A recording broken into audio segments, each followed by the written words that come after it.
Future. Oh, cloud. Yeah. Hey, everybody, how are you all doing? Thank you very much for joining us on the Grand Scale Motivation Show. For those you who know, we kind of missed having a Grand Scale Motivation Show this Sunday because of connectivity issues, but we are back and we would love to go on ahead and give you this week's session of the Grand Scale Motivation Show. With me this morning is Cheu Pswarayi. Cheu is the founder and CEO of MedTours Africa, a business that specializes in enabling healthcare treatment and access for all, regardless of financial background or geographical location. She has over 10 years experience as an entrepreneur and is in this healthcare sector. And she's involved in projects that include technology kind of projects for medical practitioners, screening and awareness programs for non-communicable diseases, and promotion of African medical centers of excellence. She is a multiple award winner in the business sector, particularly in the health sector, and has been recognized by World Health Congress, um, Zimbabwe National Women Awards, I think twice, and World Health Congress twice as well. Zimbabwe National Chamber of Commerce has also recognized her for her work. She's a Mandela Washington Fellowship, a passionate Rotarian, loves to work with her community, and a fantastic and good friend of mine. Cheu, welcome to the show. Thank you very much, Uno. It's good to be here and to be doing this. Yeah. It's good. If you haven't watched the first session that we did where we were talking about pitching for investments, please go on and make sure that you watch it on the Grand Scale Motivation Facebook page. The connectivity wasn't good then, and this is why we're doing this recording, but you will get nuggets about how you can get to in people to invest in your business. This was particularly aimed at your startups. There's many things that people have said about how you can attract capital, venture capital, and all sorts of things. Usually venture capital and these multi-million dollar investments come after you have been in the trenches for a while, you've worked, you've gotten money from friends, family, and they say from fools as well. So we were talking about that first part of attracting your initial capital. Today, we are going to be talking about attracting capital to your business. And Cheu, having walked through this journey over the past 10 years, is going to be sharing her personal experience. So, Cheu, we've kind of decided to, divide this into different kinds of capital that we are going to be talking to. So, first, we're going to be talking human capital, how you have attracted human capital to your business, and what kind of things you would say are the best practices for attracting human capital into your business. Okay, thank you. So it's been 10 years and it's a lot of peaks and troughs, like you said. And when you then look back at the last decade, I can't believe I'm saying that, but yeah, it's been a decade. You'll see that, I realized that the people who have been a part of my team have been a very big instrument to what we have achieved and what we're achieving now. It's I started off as a one-man band. So it was myself registering a company. I managed to convince a friend to be a director on the company because I couldn't register it as a loan director. I thought I could. So I'd actually gone and just put my name on. And then they're like, no, if you're not a sole proprietor, you need to have a board of directors. So Right. that was the first person who came through with me. We used to work together at Air Zimbabwe in another life. So he came on and was interested in us making money and in the idea. And he came on as a director, not as a shareholder, but with, Right. he reserved the right to then join in as a shareholder later on.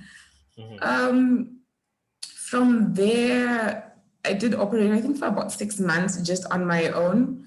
It helped in that the overheads and, those obligations, salary obligations did not exist. And I was also operating from home, so the rentals did not exist. But 6 months later, when I was getting bigger orders and more orders, and I needed a place where people could actually visit and see me, then I needed one to have a person in the office when they came through, and then I would be out marketing or procuring or doing whatever. And I also needed to develop a relationship with the landlord, is what I realized, because initially they wanted the rent and deposit and etc. But I didn't have that much money. So I got one person on board and she was doing admin, and then the next person was doing marketing and sales. I decided to engage students who are just leaving university, because I thought to myself, I'm starting up, these guys are also starting off and they're eager to work and to learn, and we could grow together. That's what I would actually say in the interviews. We're not big now, but this is an opportunity to grow together. And the ones who joined the team, I think, really were keen on that. They loved that. So when you're, when you're interviewing for people to join your team, you want to make sure you understand what they want out of it. It was tricky for me to get a family guy, because I remember there's a time when I got someone who had a family and he had responsibilities, a lot of them. And then, so when things didn't work out and when there were bumps, he was so frustrated. Unlike my graduate trainees, or someone who just graduated, came through, sometimes they would default to their parents, which wasn't ideal, but they would. Then it's because they also saw and bought into the vision and were keen to be starting off a job in a senior position, because they were head of department.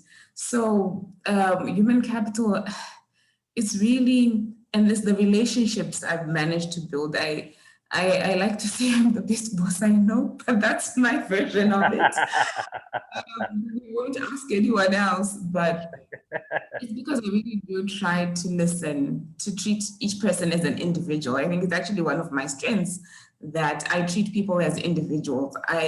I don't blanket everyone. I understand that if you've got a family, then you've got particular needs. If you've got a child, then you're going to want some extra days off. If you are pursuing a diploma or a degree, then you're going to want support in that and maybe have Fridays off.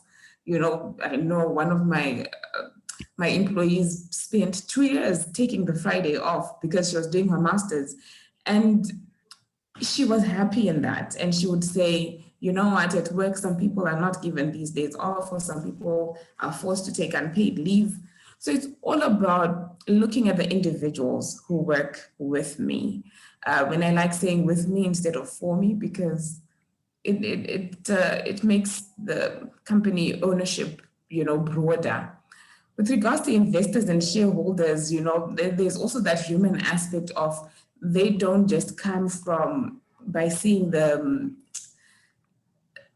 monies. It has been built from relationships, and it's relationships which have been evolved into, okay, so what do you do? So, okay, you're always busy. How does it work? And then the conversations always start from the relationships. my customers have been so awesome. I've got customers I started talking to 10 years ago, and we still call up and have a chat. And because when I got into the health industry, I was coming from aviation, I was clueless. I would be listening to them to find out what they wanted for their products, you know, what they were interested in buying. And I wasn't embarrassed to ask, oh, you said you wanted motor and pistol, what does that do? Oh, you said you want this, what is that? And those customers have most of them are now my friends, especially the ones I used to make contact with. Now it's out of my hands, and I'm thinking, who's this customer? I really miss interacting with them because someone else is now doing the direct marketing and deliveries and stuff. But it's relationships with them which have made them also refer their friends and their colleagues, and which there's one pharmacist who came through the other day and like, oh, you're Cheu. I was like, yes, I'm Cheu. Oh, okay, you've made quite a name of yourself in the industry. And I was shocked because I still have no health qualification. I'm just a business person who tries to facilitate and enable those in the healthcare sector to do what they love to do. So human capital is very broad. It also goes to even the suppliers, even my landlords. I've got the best landlords around. You know, I've moved, I think, 3 times in the last 10 years. And where I am now, it's really a relationship with, shout out to my landlord if he's watching. It's really relationship building. And sometimes things don't go smoothly. But I know when he's angry and he says he's angry and he expresses it, and then I explain my side of things, we always come to an agreement and we come to a compromise. And it's all that. I think it falls under human capital to say it's the relationships, it's the people who input into your business, the stakeholders, whatever way, form, shape they are, you know, Zimra people, the tax people, the council people. It's a lot of human interaction, which is very, very, you can't put a price tag onto that capital, and it will last, you know, and the roles which they play. You might meet someone as a customer today, but in 2 years' time, they might want to actually join, be a part of that venture. And then in 3 years' time, they have a daughter who wants to work for you. And then later on, they know premises which you can. So it really evolves, and it's just the one person you'll be talking about. So, Wow. yeah. Shut me up when I go to. No. There was no reason for me to even come in because you were giving serious nuggets on attracting human capital. What I'm getting from what you're saying is that first of all, I get to see the complexity of your work, that you get to deal with multiple stakeholders, starting from the employees or the people that you work with and not for, which is a fantastic point that you've raised there. Your customers, how you handle each of them, and you kind of have a personal relationship with them.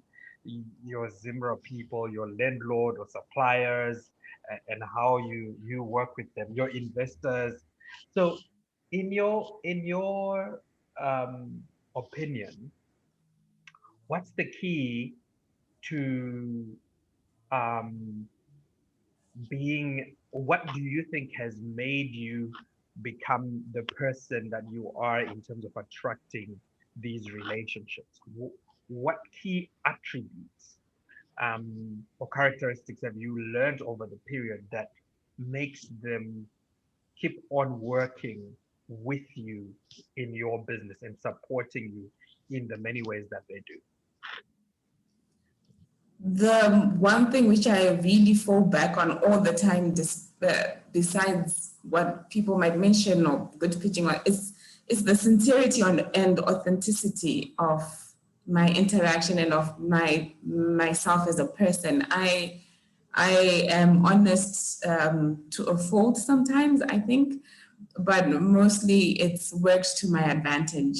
That when I say what I think, what's on my mind, and I will say the truth.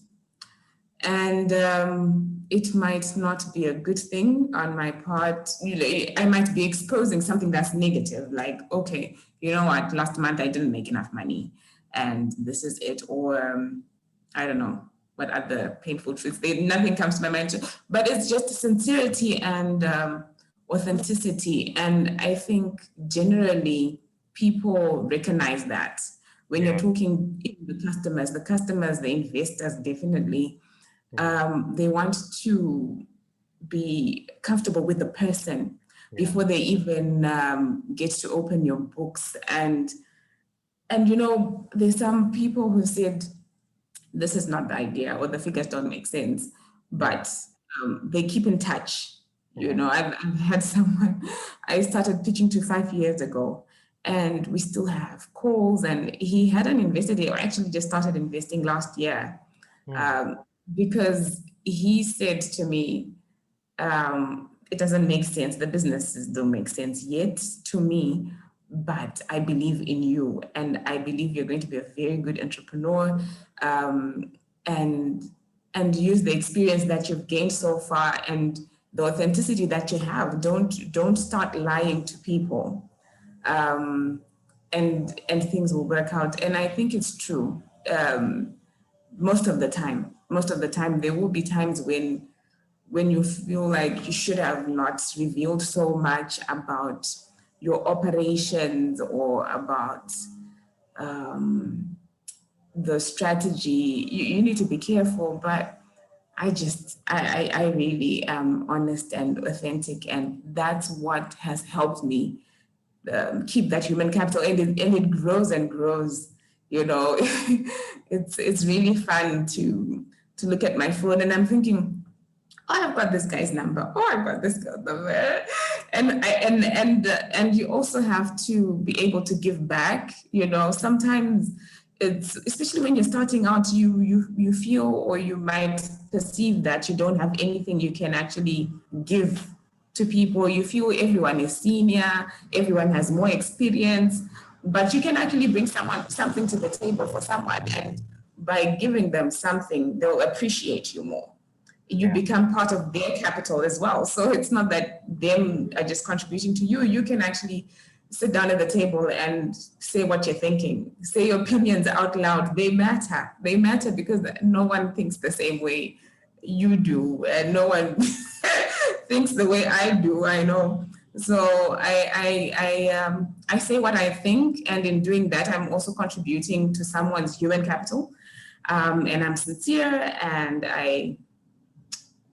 I'm ethical. Yeah. Mm. Mm. Mm.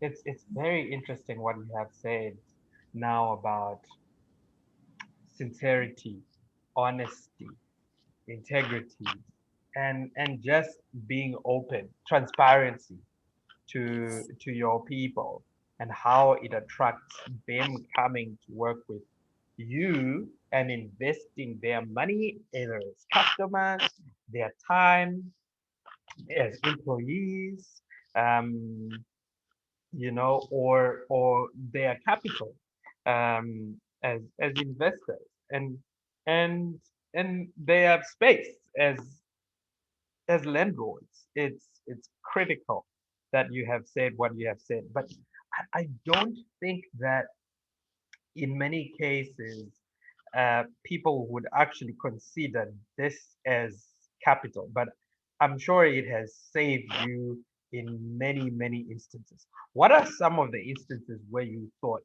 maybe this thing was going to go under, but because of the strength of your human capital, it kind of stayed afloat? Say that again. Which instances are? Like, are there instances where this strength of these human relationships have saved your business, where ordinarily they could have you could have gone under with your business? Yes, definitely. I have made huge blunders. There's a time when I wanted to launch a product for CJV, and then I hadn't realized that you needed it to be licensed because it was a mini lab offering testing services on bloods and stuff for people. And I didn't realize that you needed to get authorization for it to be passed, and then you start using it on people. It's obvious now, but so I had a shareholder. We needed 4,000 US dollars for that unit, that mini lab. It's a lab in a suitcase.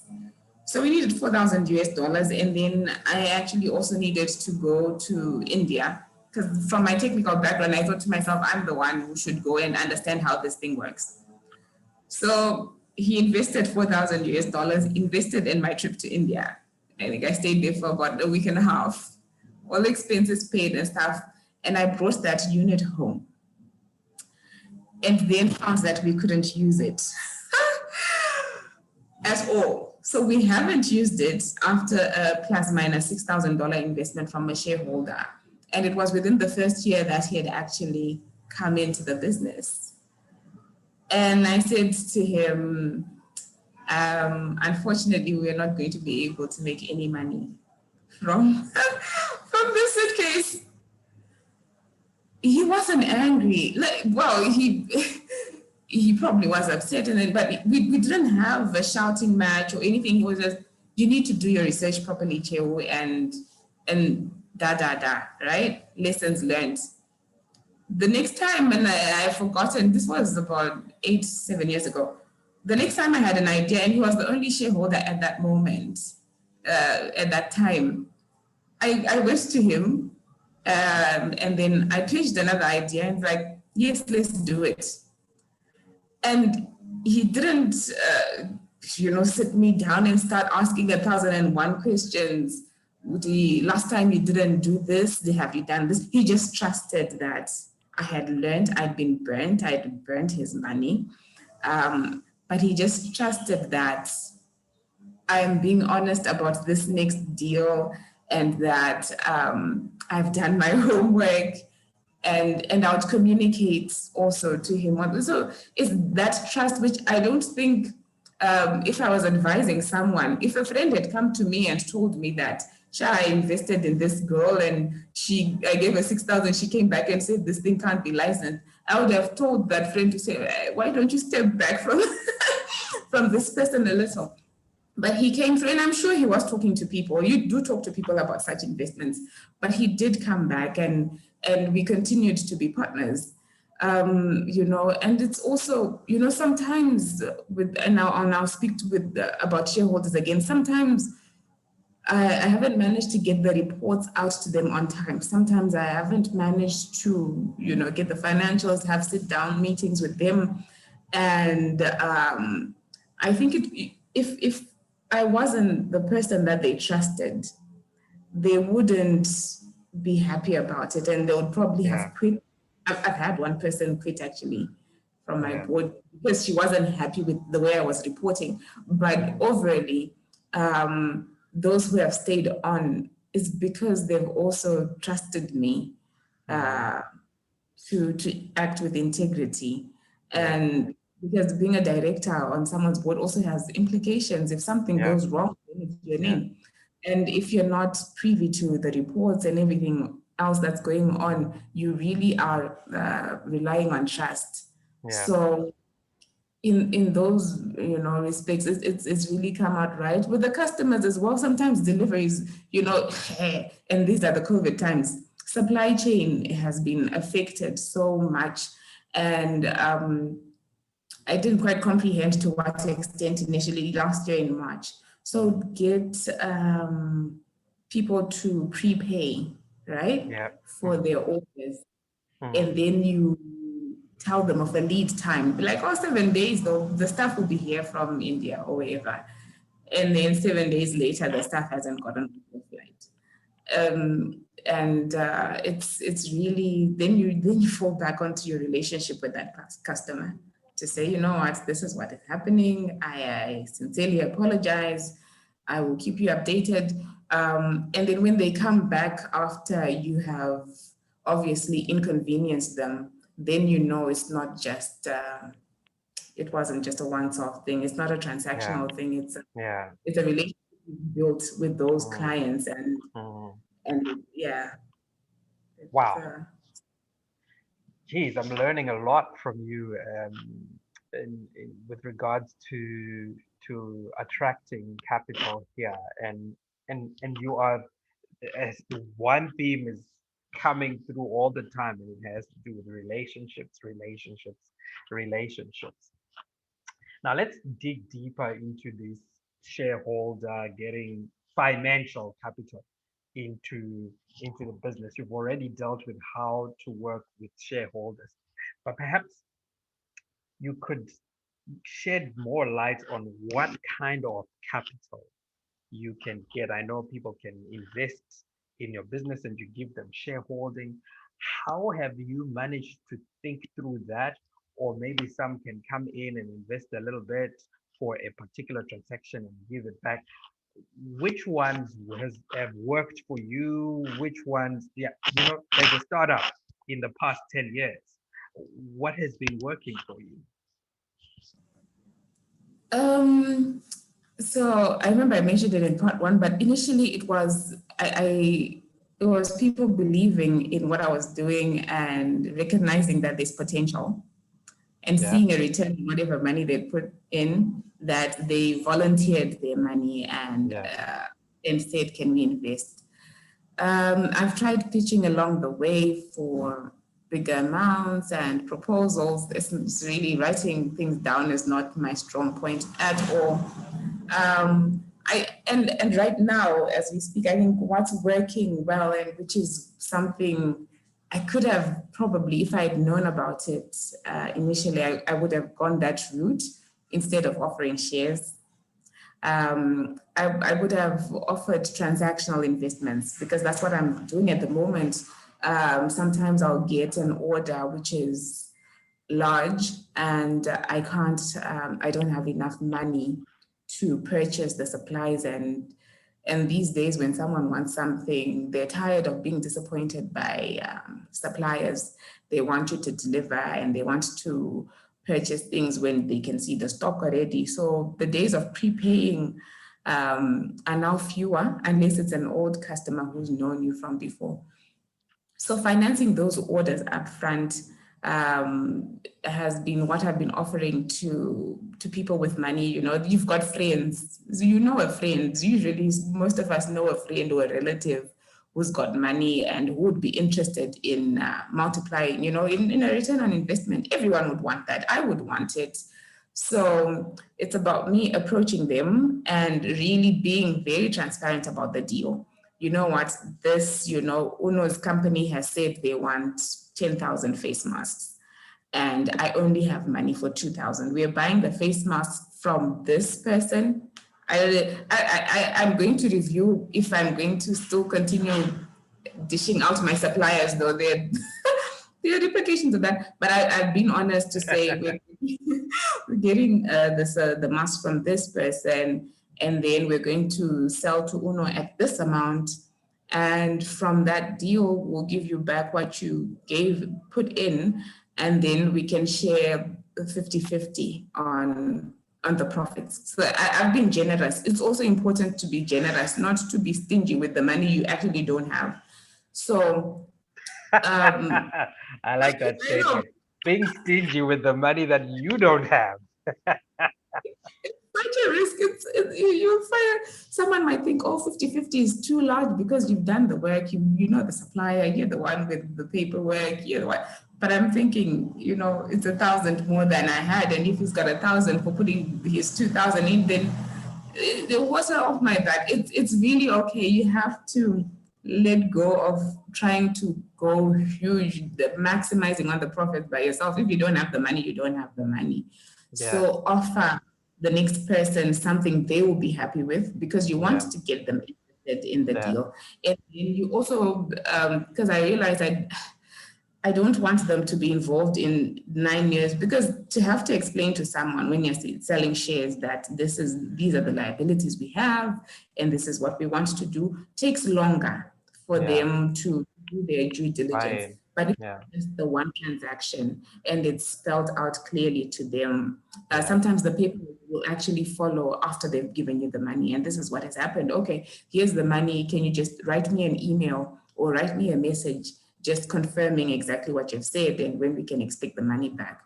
So that's one way of, when you're starting out, just it's easier money to get, less explanations, and it will also give you the time to settle and Yeah. to value your company. Yeah. Because when I was doing it, when my friend offered to come in, and it was really thumbs-up, literally. He said, "How much do you need and what percentage will you give me?" I don't have an accounting background.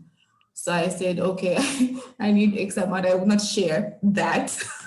I just said, "I need this and I'll give you that percentage." But there was no scientific calculation which I had done. Yeah. And you need to give yourself time to actually understand how much you're worth. Yeah. Because when you're starting out, you're not sure. You don't even know. Other Yeah. people might think if they're clever enough, Yeah. but you most of the time won't know what jackpot you're sitting on, or Yeah. maybe it's a flop. I don't know. Yeah. So you don't want to lie to people as well. Yeah. But just Yeah. give yourself that time and then offer just a little to get yourself started and then save up. You know, you believe more in your dream than anyone else. So save up and finance your own project. Show that Mm. you've put some skin in that game, and then Yeah. that will get people, talking. And don't be asking for money to buy a fancy car. Yeah. Doesn't Yeah. exist to the Yeah. investor or whatever. So you buy your little runner to get you from point A to point B, and then Yeah. start saving up, start making your own capital grow, because Mm. you won't have to answer too many questions to yourself. You should actually ask yourself questions when you're about to invest in your own company. But I think that process is an easier one than answering from another person Yeah. who you're pitching to. Yeah. Yeah. Um, I think I'd want to ask one more question regarding that transactional versus uh, percentage shareholder in your business. Um, in and you're leaning more towards transactional at first when you're starting on, but sometimes you will need also to have the shareholding bits. So in the shareholding bits, um, what have you found to be the pros and cons of working on the shareholding bits compared to what you've already told us on the transactional type of work? You're not going to agree with people, with your shareholders. Yeah, In as much as they believe in your vision and they have buy-in, they're not going to see everything you come up with as a bright idea, which was a blow, because I thought, it's a bright idea. Everyone is going to love this. And then they were like, no, I don't think we should go. And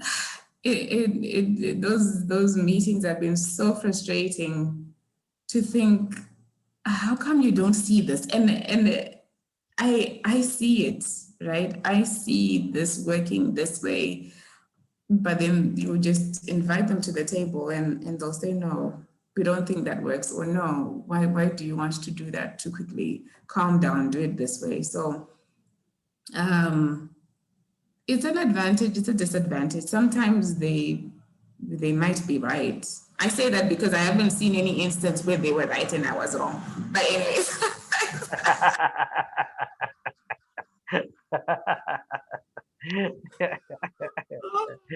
but, but an advantage is, when they have enough, when you've offered them enough shareholding, because you also need to offer enough shareholding to get them interested in Interested. participating Yeah, in your company.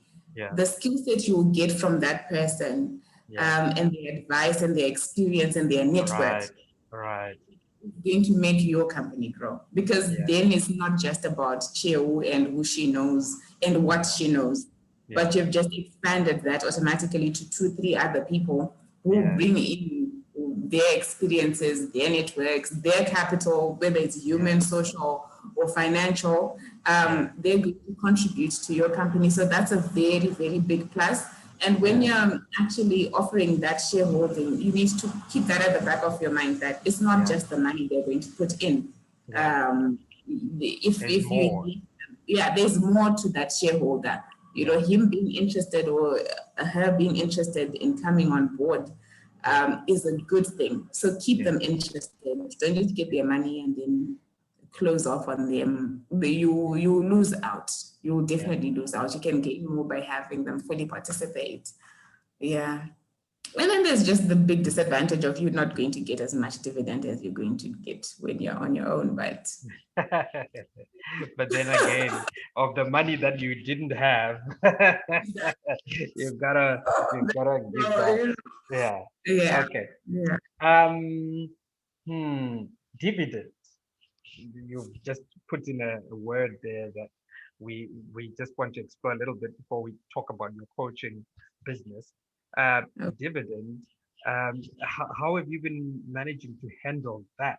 So, what makes you decide? How do you then decide? Okay, this year or this period has been this. Now this is the return. How have you managed to work that out?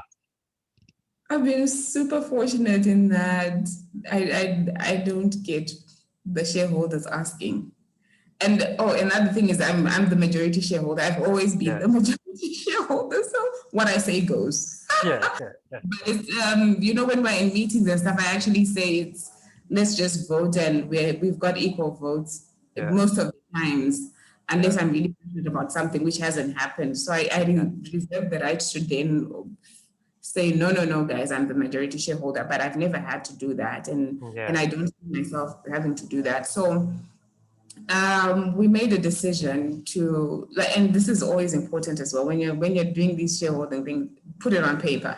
yeah, Put it on paper and take the time to review that paper so yeah, that it reflects what you want it to reflect. And yeah, my shareholders agreements always say it will be decided when we start giving the dividend, and it has to be profit. It has to be after we've made some targets, yeah, etc. etc. So yeah, it's a conversation which needs to be had yeah, before you take that money from the person.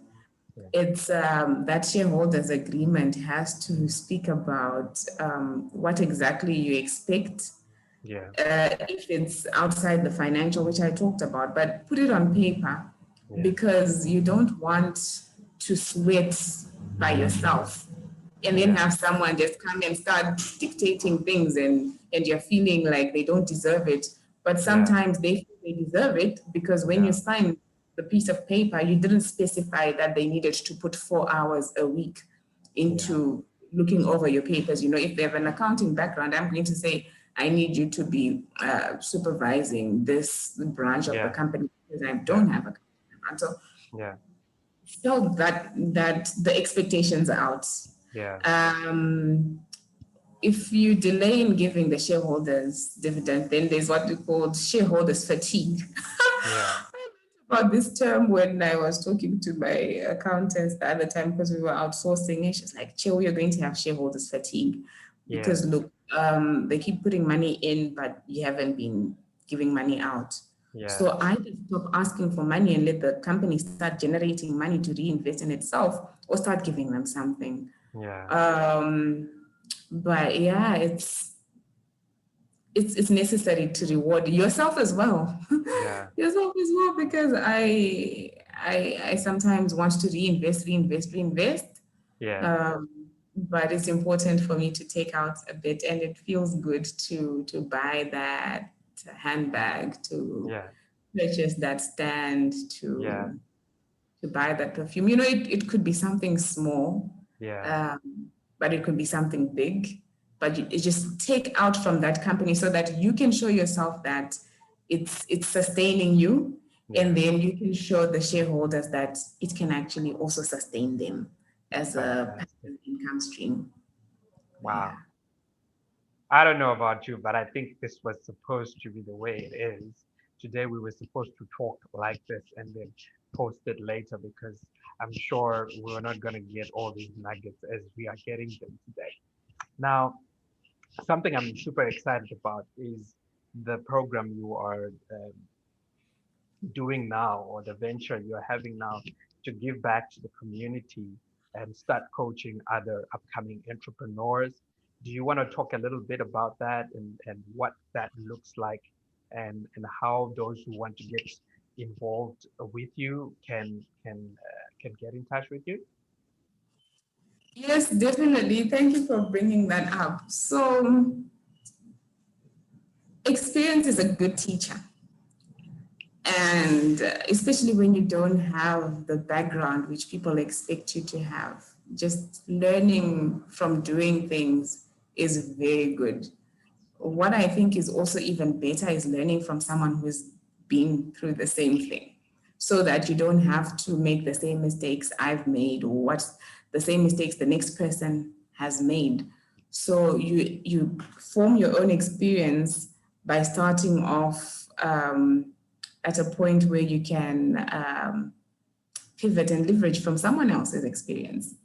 So Yeah. that's why I've started the coaching, to say, if you want to start up and you want practical, really practical advice and guidance, it's more less of the advice, but really probing questions to help you figure out which route you want to take as you're starting up, as you're growing. Then that's what I'm offering. It's really, the coaching is tailored according to individuals. Like I said, there's no one size fits all blanket in the startups. It's, you can start up when you're 60, you can start up when you're 20, whatever age you are, but there's some aspects of business which are constant, which I have experience in, which I want to share and help people empower themselves through running their own businesses. So we will map out a roadmap for what you want to achieve and how you want to achieve it through your business, the one you have now, the one you want to start up, or the one you want to invest in, whichever context it is in. We'll map out a roadmap, figure out milestones, and then have sessions to touch base and to just learn from each other. Really, I'm happy to say I've started doing it with a group of teen moms who are starting up their own businesses. It's a philanthropic project which I am lucky enough to have had someone come in and sponsor, so that they take care of the expenses involved. But it's identifying what they want to do, and then just seeing them through the process of them becoming financially independent, because they're from very vulnerable backgrounds.